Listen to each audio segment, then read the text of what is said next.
ओम नमः शिवाय। हर हर महादेव। श्रावण मास महात्म्य अध्याय 2।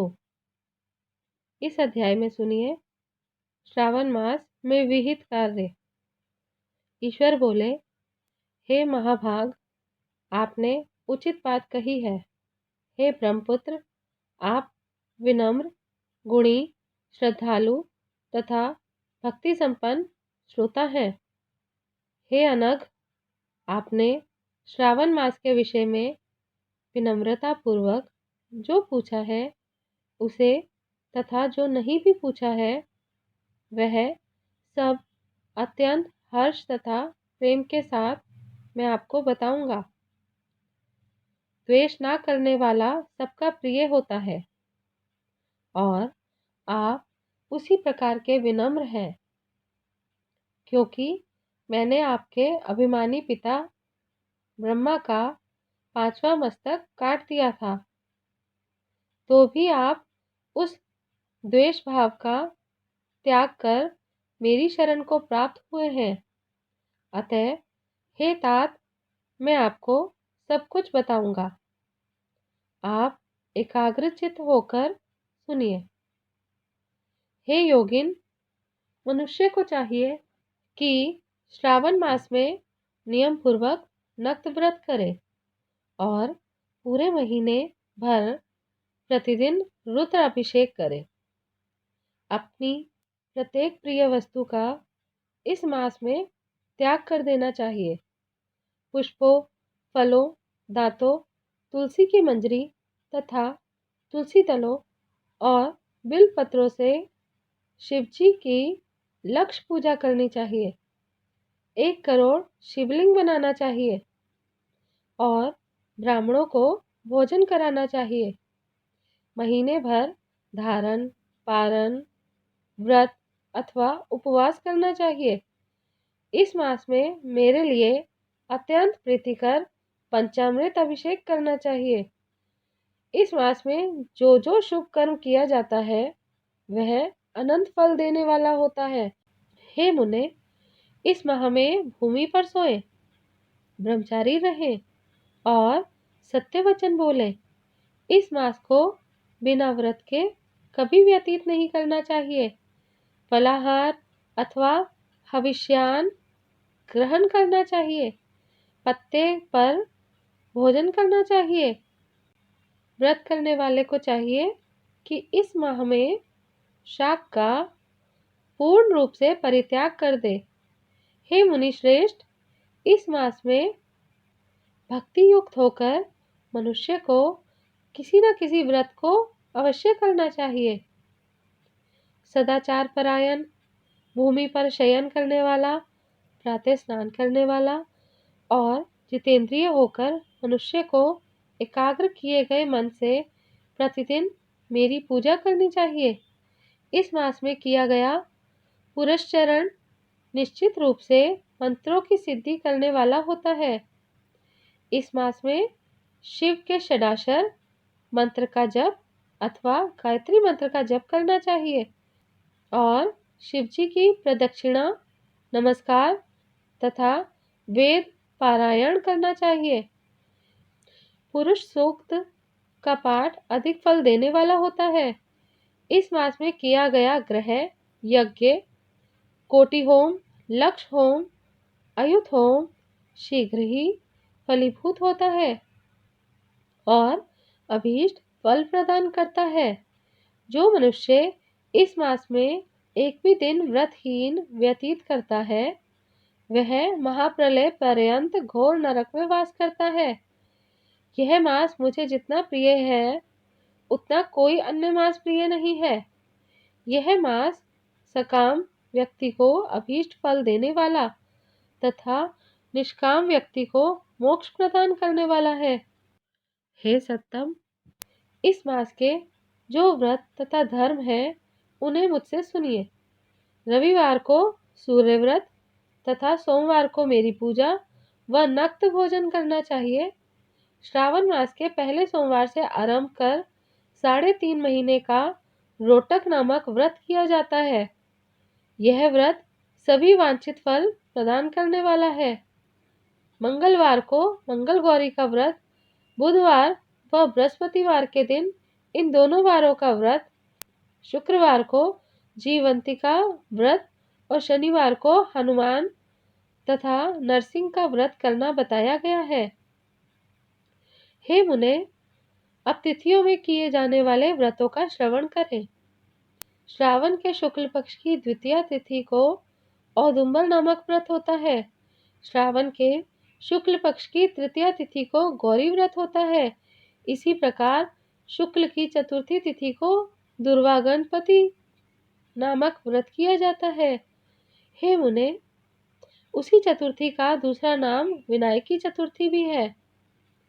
शुक्ल पक्ष में पंचमी तिथि नागों के पूजन के लिए प्रशस्त होती है।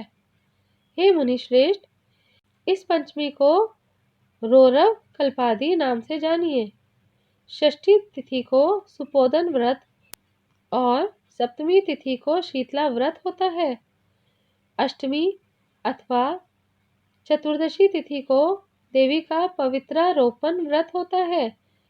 इस माह के शुक्ल तथा कृष्ण पक्ष की दोनों नवमी तिथियों को नक्त व्रत करना बताया गया है। शुक्ल पक्ष की दशमी तिथि को आशा नामक व्रत होता है। इस मास में दोनों पक्षों में दोनों एकादशी तिथियों को इस व्रत की कुछ और विशेषता मानी गई है। श्रावण मास के शुक्ल पक्ष की द्वादशी तिथि को श्री विष्णु का पवित्रारोपण व्रत बताया गया है। इस द्वादशी तिथि में भगवान श्रीधर की पूजा करके मनुष्य परम गति प्राप्त करता है। उत्सर्जन, उपाकर्म, सभादीप, सभा में उपाकर्म, इसके बाद रक्षाबंधन, पुनः श्रवणाकर्म, सर्प बलि और हयग्रीव का अवतार, ये 7 कर्म पूर्णमासी तिथि को करने हेतु बताए गए हैं। श्रावण मास के कृष्ण पक्ष में चतुर्थी तिथि को संकष्ट चतुर्थी व्रत कहा गया है और श्रावण मास के कृष्ण पक्ष की पंचमी तिथि के दिन मानव कल्पादि नामक व्रत को जानना चाहिए। हे द्विजोत्तम, कृष्ण पक्ष की अष्टमी तिथि को श्री कृष्ण का पूर्णावतार हुआ। इस दिन उनका अवतार हुआ, अतः महान उत्सव के साथ इस दिन व्रत करना चाहिए। हे मुनिश्रेष्ठ, इस अष्टमी को मनवादी तिथि जानना चाहिए। श्रावण मास की अमावस्या तिथि को पिठोरा व्रत कहा जाता है। इस तिथि में कुशों का ग्रहण और वृषभों का पूजन किया जाता है। इस मास में शुक्ल पक्ष की प्रतिपदा तिथि से लेकर सब तिथियों के पृथक पृथक देवता हैं। प्रतिपदा तिथि के देवता अग्नि, द्वितीया तिथि के देवता ब्रह्मा, तृतीया तिथि की गौरी और चतुर्थी के देवता गणपति हैं। पंचमी के देवता नाग हैं और षष्ठी तिथि के देवता कार्तिकेय हैं। सप्तमी के देवता सूर्य और अष्टमी के देवता शिव हैं। नवमी की देवी दुर्गा, दशमी के देवता यम और एकादशी तिथि के देवता विश्वदेव कहे गए हैं। द्वादशी के विष्णु तथा त्रयोदशी के देवता कामदेव हैं। चतुर्दशी के देवता शिव, पूर्णिमा के देवता चंद्रमा और अमावस्या के देवता पितर हैं। ये सब तिथियों के देवता कहे गए हैं। जिस देवता की जो तिथि हो, उस देवता की उसी तिथि में पूजा करनी चाहिए। प्राय इसी मास में अगस्त्य का उदय होता है। हे मुने, मैं उस काल को बता रहा हूँ, आप एकाग्रचित होकर सुनिए। सूर्य के सिंह राशि में प्रवेश करने के दिन से जब 12 अंश 40 घड़ी व्यतीत हो जाती है, तब अगस्त्य का उदय होता है। उसके 7 दिन पूर्व से अगस्त्य को अर्घ्य प्रदान करना चाहिए। 12 मासों में सूर्य पृथक पृथक नामों से जाने जाते हैं। उनमें से श्रावण मास में सूर्य गभस्ती नामक वाला होकर तपता है। इस मास में मनुष्य को भक्ति संपन्न होकर सूर्य की पूजा करनी चाहिए। हे सत्तम, चारों मासों में जो वस्तुएं वर्जित हैं उन्हें सुनिए। श्रावण मास में शाक तथा भाद्रपद में दही का त्याग कर देना चाहिए।